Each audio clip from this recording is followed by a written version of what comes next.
why he is so good at fostering loyalty and how he is he just always makes every person around him feel like they're the most important person in the room. Welcome to the Loyalty by Leadership podcast, where I, Daryl Moon, your host, interview people who have been inspired by leaders, as well as leaders who strive to inspire, where we discuss leadership insights and strategies that add value and create loyalty. Welcome, and I'm excited to introduce you to my guest today, Maryanna Young. Maryanna is the CEO of Aloha Publishing, a company that published my book, and I'm very proud to introduce her and her company. And I'm looking forward to our conversation about loyalty by leadership. Maryanna, thanks for being with us. Daryl, it is an extreme pleasure. And we loved making healthcare work for you. It was a great project. Awesome. Thank you. So Maryanna, this podcast is all about leadership strategies that are deployed that create loyalty. So share with us, if you can, maybe leaders you've worked for or with or know who you were impressed with because it created loyalty within you. And tell a little bit about why. Okay. Well, first of all, I have to say that's a great question. And it's a leadership trait that not everybody thinks about first up. But it's something that's super important. So I have a leader that I know that's been very instrumental in being a mentor for me. He's been a client. He's done more than a dozen books with us personally at Aloha Publishing. His name is Ron Price. The first book that he did with us was called Treasure Inside, and it was and then he went on to do a book that has been really well known throughout the leadership space called The Complete Leader. And that book has been in our top 10 of best-selling books for over a decade. So when he first brought me the project, I said, I'm not sure if there needs to be another leadership book. And that's kind of a funny thing to say, right? There's lots of them. There are lots of them, but this is 25 competencies that leaders must have. And so anyway, Ron Price has just been an exemplary leader to me. Why he is so good at fostering loyalty and how he is he just always makes every person around him feel like they're the most important person in the room. The guy had one of the most busy schedules I've ever seen, but one of the things that he did that was really tactical is if he honestly didn't have time for a meeting then, he would give a person 3 or 4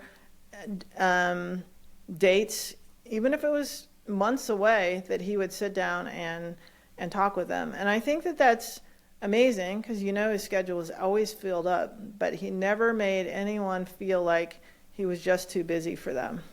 And I think that's an incredible trait. And he really is phenomenal at asking questions and really listening deep for the answer and then asking another question that goes a little bit deeper without making you feel like you don't have the answers, And I think questions is an amazing trait for leaders, is how they ask questions and then how well they'll listen as, you go through that. So what I hear you saying is it's not about testing someone to know what they know or if they know something. It's truly questions that he wants to know that are within them, and he wants to know how they feel about something. In other words, he's not testing someone. He's literally wanting to find out about them. He's curious about them and what they believe and what they're all about as an individual. And I've seen him do this well with individuals that are, the lowest leadership position in the room, all the way to being effective doing this as a board member, and where Ron could see things in Aloha Publishing, and even though he was a client, he would gently bring those up, or he would ask, I remember we had a conversation clear back in 2023, and I said, Ron, one of the things, and that was back then, and it's a gap we've closed, which is really fortunate because you really, as a leader, worry about it when cash flow is not where you'd want it to be, right? Right. And so I still remember Ron's answer in 2013 when I asked him this question. I said, Ron, what can you help us? I know you coach strategy with other companies, and how can you help us with cash flow? And I remember the first thing he said is, you're not alone. Many companies spend, or many, executive teams spend a third of their time on cash flow issues. And I thought, okay, well then I'm not alone, And it's probably a little bit different now. There's lots of teaching that has been done on cash flow. And we've done a lot of things in our business so that cash flow doesn't take, I would say it doesn't take more than, 3% or 5% of my time now, because we do things with financial reserves and, just better invoicing and all these kind of things for cash flow. But I thought that was really interesting because rather than just saying, oh, well, here's how to fix it, he made us have kind of an empathetic answer, right. That you're amongst other good people. Yeah. He said that, you're not alone. This is something that a lot of companies at that point, we were, 4 or 5 years into the business, which once you pass that 5 or 10 year mark, it is a lot easier, as you know. I mean, your company is now going on to its third decade. Am I right? True. Yeah. So the empathy of someone like that, when it was really a struggle, I thought was really an amazing thing too, because he could have easily given me a strategic answer, but he just led with that. And I thought it was really, really informative and something that I've tried to do well with other leaders. So boiled down is he cares, and he cares. And that created enormous amounts of loyalty within you. Yes. Knowing that you were cared for and that someone cared about you and they were interested in how you felt. And I feel like a lot of people felt the same way feel the same way about Ron. He's had a couple retirement parties, which we always laugh about when you get an invitation to one of Ron's, because he's not keeps retiring. Retiring. And he had a Zoom retirement party. This was 3 years ago, and he's still working. Going out. So he had a retirement party, but then he gets hired often to do other projects. But there was like 110 people on a Zoom, and some people had only known him 6 months, and some people had known him 3 decades. And a lot of people had the same things to say about how deeply he cared, and that he let them know that he cared about them. Yeah. Not just that he cared, but he let them know, and they felt it. Yeah. Yeah. Go ahead. I was just going to say, other strategies that come to mind that you've seen other leaders deploy. Well, another friend, a close friend and 6-time author with us is a guy named Lee Elias. Now, he's a professional hockey coach and also a performance coach now for corporations, and he still coaches teams. He's a young man. He's only in his early 40s, but his leadership and how much he takes the time to really assess a situation. Now, I come from a sports background, and I love strategy. I worked more in the areas of running and basketball. I've never coached hockey, and the rinks are very cold for me, but I have really gotten to know hockey in the years that we've done lots of hockey projects because of Lee.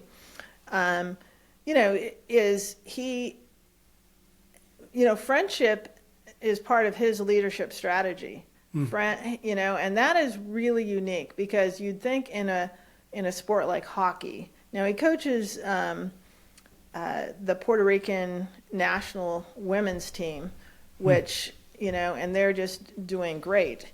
And really coming through from what would have been, the bottom of the league to, one of the formidable teams in the world eventually. But what I notice about Lee is just how he analyzes a situation strategically, but he still lets his team make the decision. Now, that's a really hard thing to do as a leader, because naturally we think, oh, we know how to do that. Let's just, and in sports, there's definitely an urgency. You're in the middle of a game. You're just going to give your team, the choice. Direction. The direction to go. And I think the thing that I've learned from Lee is you coach in practice and you let the team lead during the games. And that's an interesting thing to apply to our businesses as well. Yeah. And, so that's been interesting watching him. And then how he can translate it and scale it.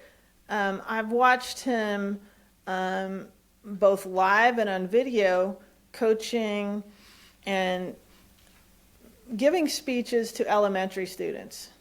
And if you can give speeches to elementary students, you probably can even give a TED Talk, because they're interrupting you and they've got questions, and some random question will come out of the blue.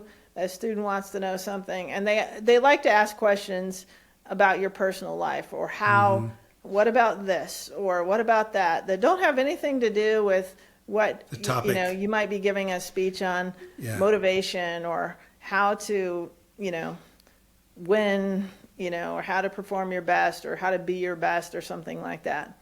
And what I always appreciate about Lee is he'll take and have that individual feel like they could run with whatever answer he gives them, making it real clear.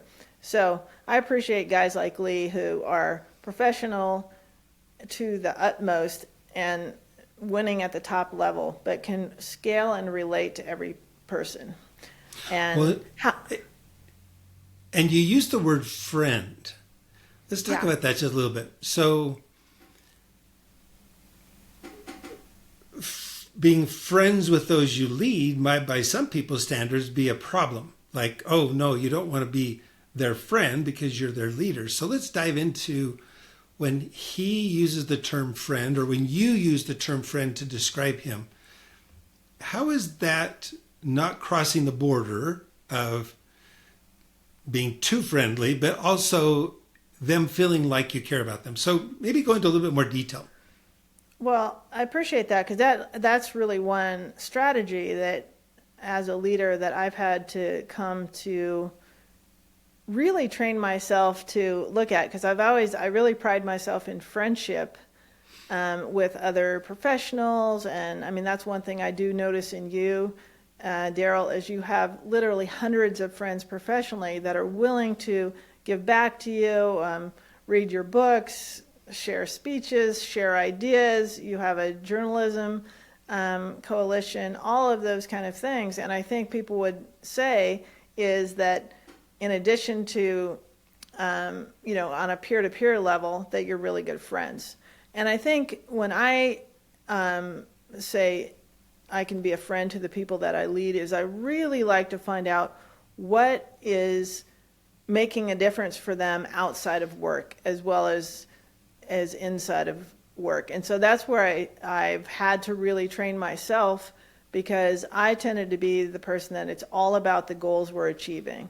It's all about the key performance indicators and those kind of things. But I feel like that individuals will perform with more heart and, at a higher level if they know you really care about what's going on in their families and the things that they do outside of giving 100% at work.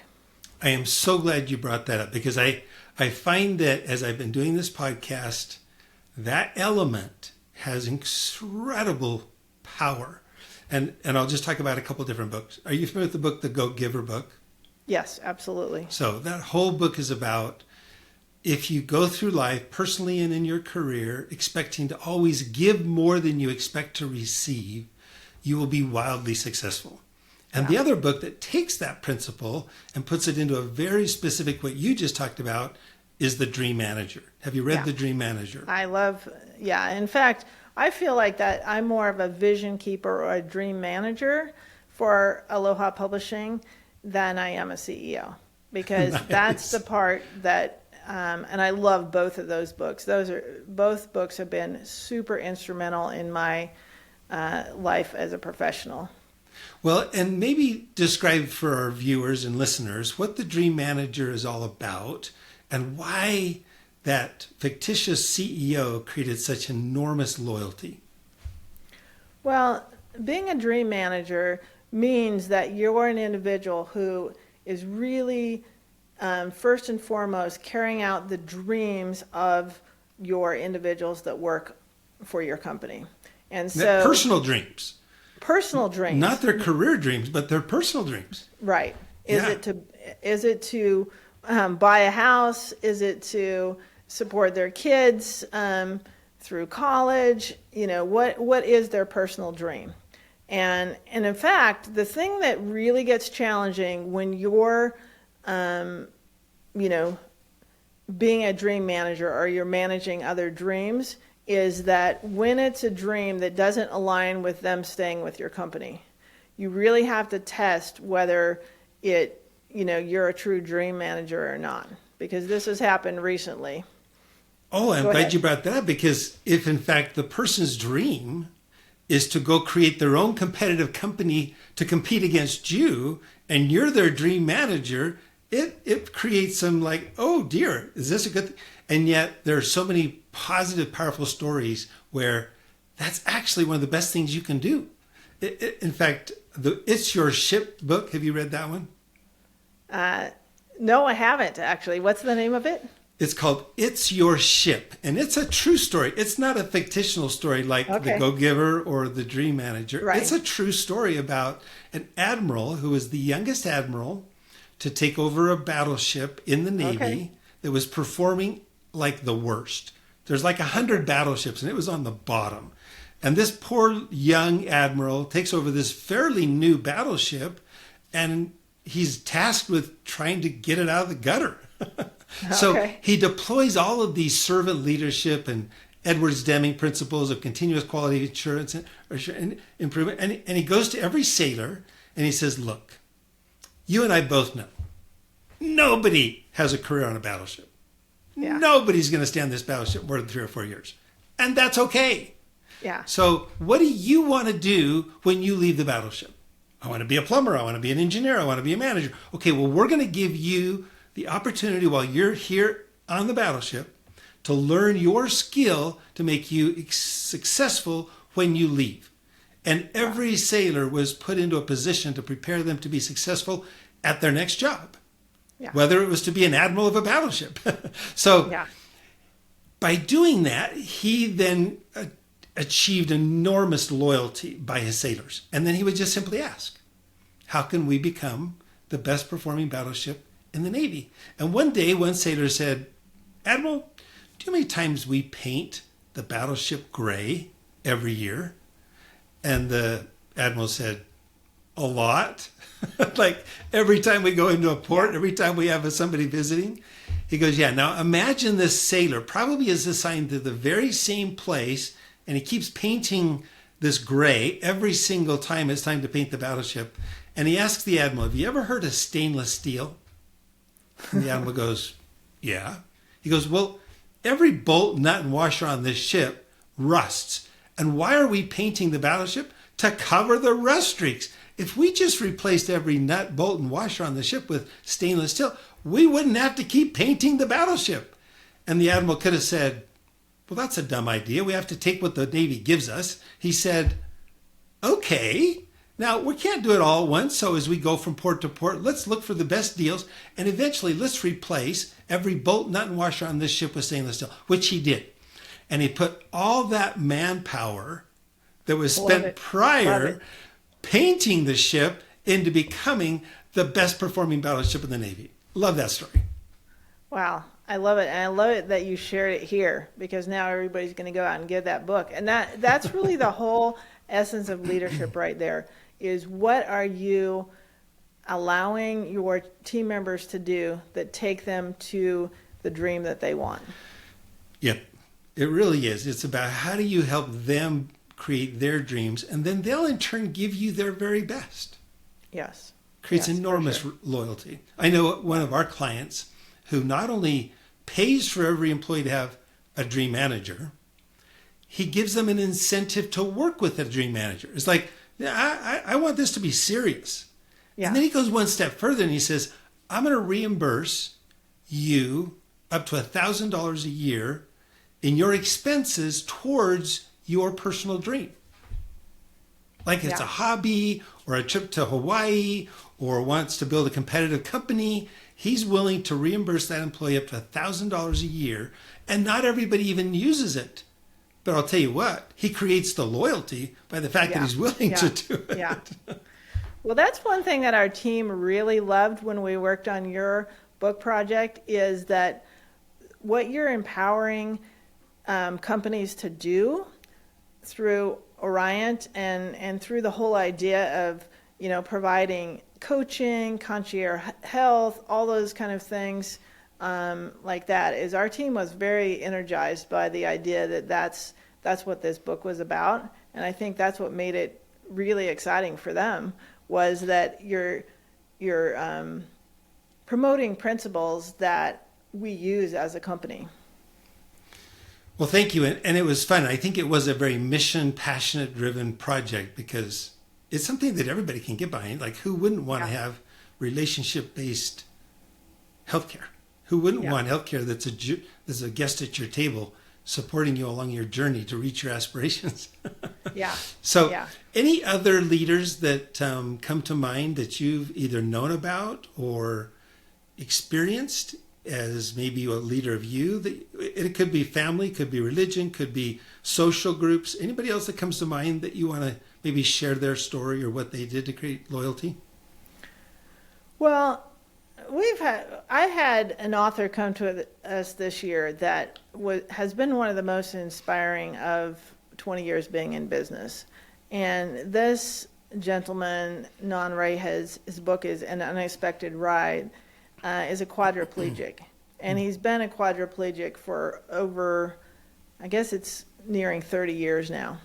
And I had the opportunity of coaching Paralympic athletes and others in my career, but Non has just been one of the most inspiring, along with Johnny Erickson Tata, who's also a good friend, who's a quadriplegic. But the amount of energy that it takes for Non and Johnny and others to just live is remarkable to me. And the thing that was, he's kind of a different type of leader in my mind, because Non is can't be as active as he's always been. I mean, he was completely active, played golf and all the things before a car accident made him a quadriplegic. But he paints, he mouth paints, he painted the cover of the book. And the thing that was, I love the no excuses type leader. Okay, and that's what I feel like Non was, because although we do a lot of support writing for our authors and all that in our books, Non had written the majority of his manuscript, over 95%, with where he blows into the tube, it finds the letters, and he put the manuscript together. And it took him a period of 4 years. But to me, his ability to say, I'm going to keep up my daily activities and put this book together. Now, he had some support through caregivers and whatever, but he put 95% of this book together, and that just really floored me when I read the manuscript and saw the in-depth detail that he had gone to produce this very inspirational story that is about his life story, but it's really about how we can make a difference for others. And the other thing that makes, that we can all learn from is that he just says, I can smile at anyone. He said, that's kind of my secret sauce, is I can smile at anyone and make their day. And people will often come and start a conversation with him just because, he's in Costco, or he's, at a library, or he's at an event painting, and he smiles at them. And he said, anybody can do that. That is a gift we can all give each other. And talk about, a guy that's friendly in the midst of getting so many things done. I mean, obviously he wrote this book. He paints. I went to a show recently.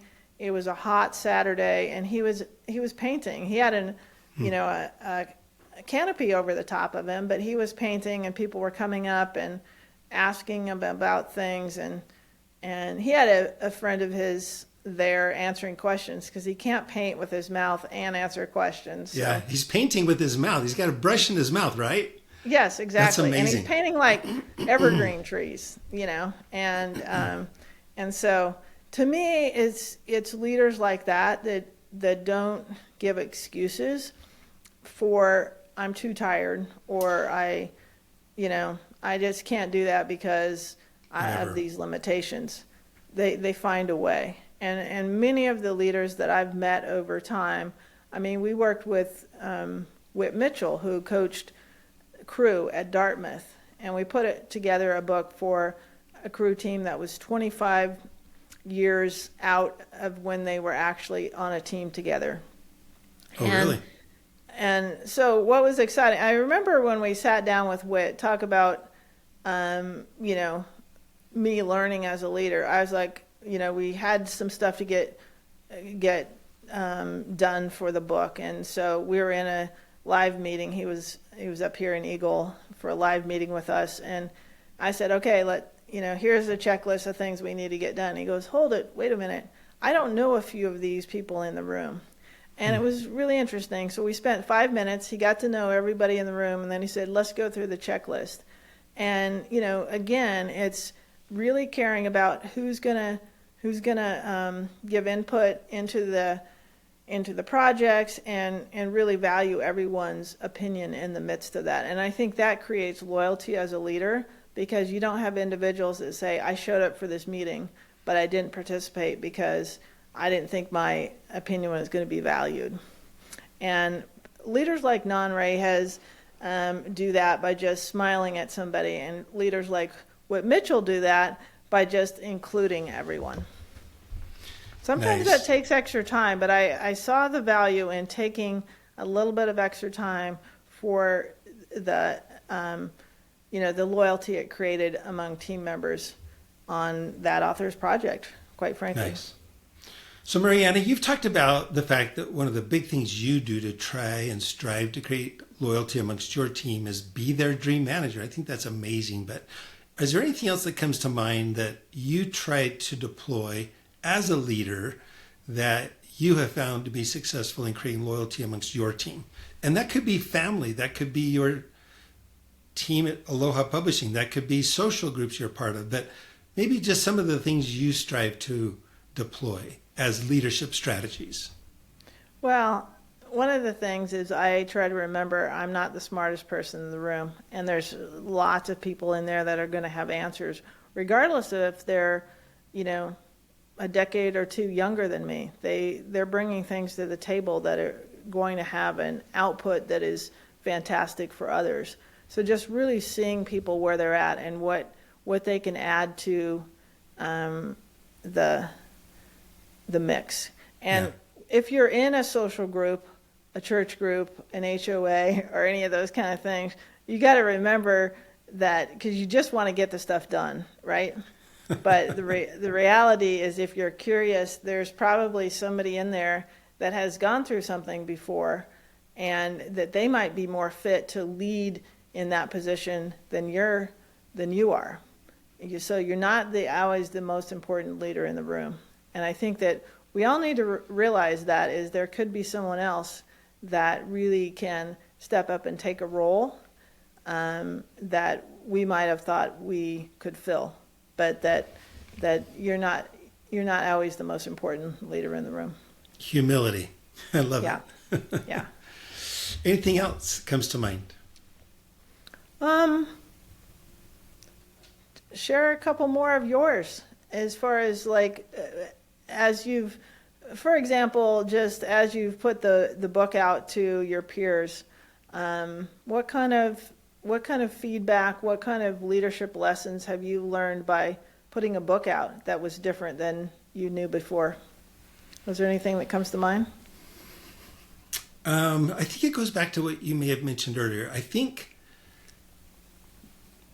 mission and passion for a mission that everybody can get behind is an incredibly valuable. If you can figure out within your company, the service you offer, the product you serve, how it's differentiated and how it values people at the heart of what they want, you can accumulate a tremendous amount of passion amongst a lot of people for the mission.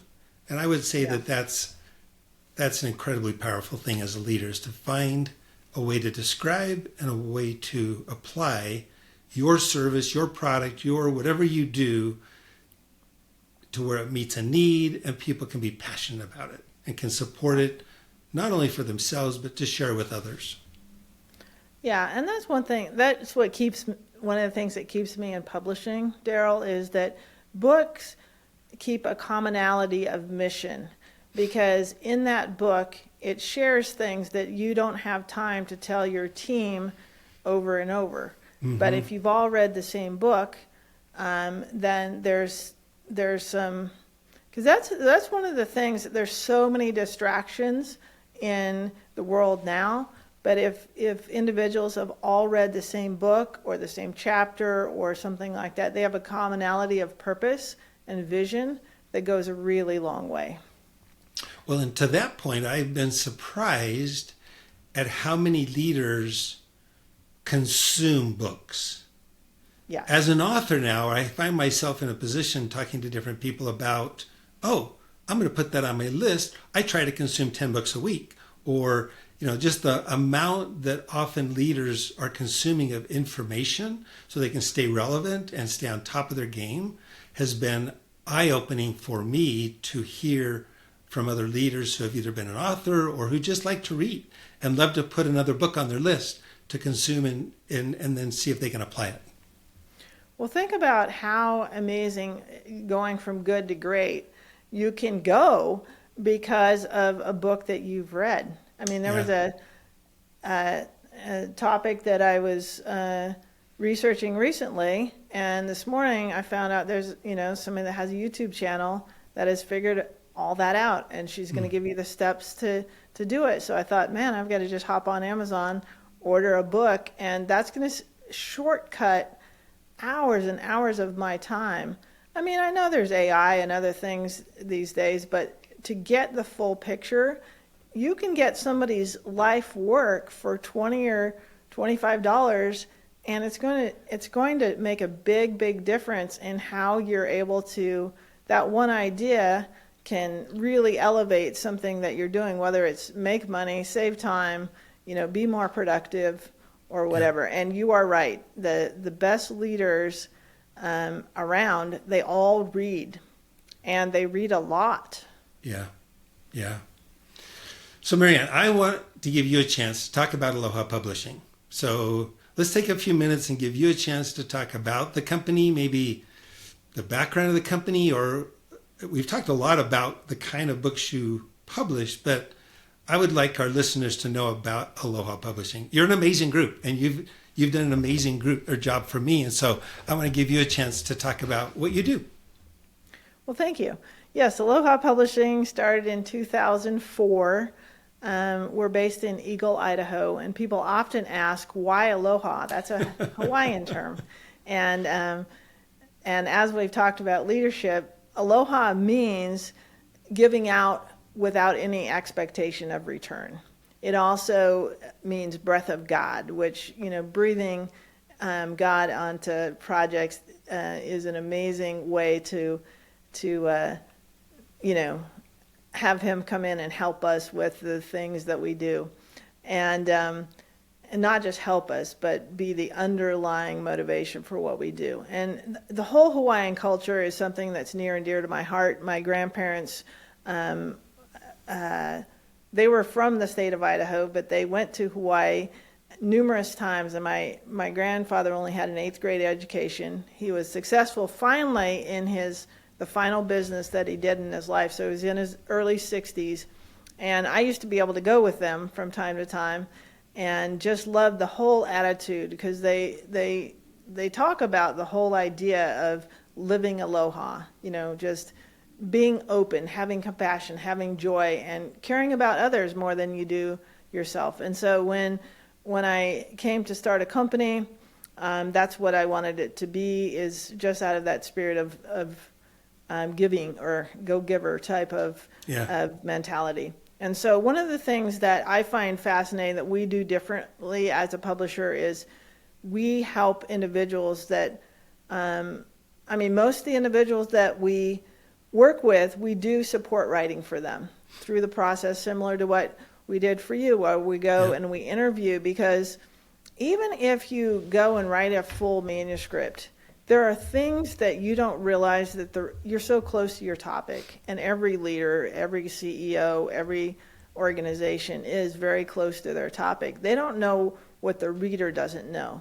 So we take people through a process where we get an outline, and then we interview for each chapter, and then we have a writing team, or you typically work with one individual like you did with Megan. And then we have several people that will go through the manuscript as it goes deeper into the rounds to add things. But I think you would say that you felt, very open to adding in the things that you knew that needed to be in there, because we can't be completely inside your head as much as we try to. And I'm having a book right now that I'm co-writing with a team member, and I'm looking at it and saying, oh, well, they missed this and that. But the reality is we can't know completely what the other person's thinking. So I'm going through, and as I have this whole, it's so much easier to edit than it is to write from scratch. And so we try to produce the manuscript for our authors, and then they go in and fill in the details. And it saves a lot of time, because you as a CEO can't take 6 months or 9 months off and just get manuscript to perfection. And a lot of people wait until they're retired or retiring before they write their book. But in our system, many CEOs at every level or organizations are utilizing our support writers to get the book that they want. And there's a lot of great leaders that so I'm dyslexic, and that's never been a hindrance to vision or leadership or anything like that, but it definitely is to writing. So when I discovered, in my late 30s, early 40s, the power of editing, I was so energized by it, because before that, I would have to go through anything that I wrote 3, 4, 5 times. And now you have editors that are going to do that for you and make you sound a lot better than your own writing would make you sound. And so that's the basis of our company, is being able to get great business, leadership, and health ideas out there, but not, just really free up the time and productivity for the leaders that we partner with on these books. Nice. How would one of our listeners get a hold of you? You can reach out to us at alohapublishing.com, and I will have a conversation for anyone that puts a contact note on there. Myself or Beth or one of our team leaders. We don't have a huge sales team because we really want to know who we're writing for. We're a very tight-knit group, and so reach out to alohapublishing.com, and we'll love to have a conversation with you. Awesome. And we are in Mountain Time, not in Hawaiian Time. Okay. That's good to know. Maryanna, thank you so much for joining us today and being our guest on Loyalty by Leadership. And this has been amazing. So I appreciate it, and I will see you later. Thank you very much for having me on the show. This is a wonderful idea. Thanks.